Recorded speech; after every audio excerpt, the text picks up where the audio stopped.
old fridge which I bought year 2012 when I moved in my new house.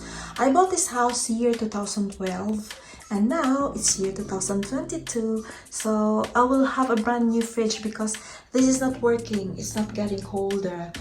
Sometimes there's a noise, which it's so noisy, so I need to get rid of this one, and I'm waiting for the new delivery, a brand new Samsung fridge.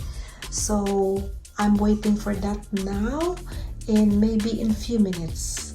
So I will say goodbye to you, my old fridge, which you had been with us for the last 10 years.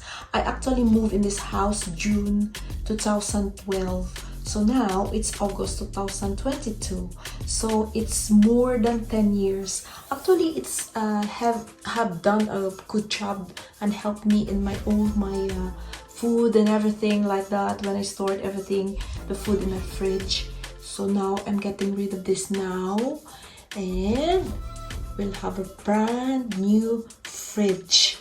So I'm waiting for the delivery in a few minutes. So this is my new fridge, Samsung, with water dispenser. My son will be happy about this because there's a water dispenser here. So in here, this is the new fridge. And this one is the freezer.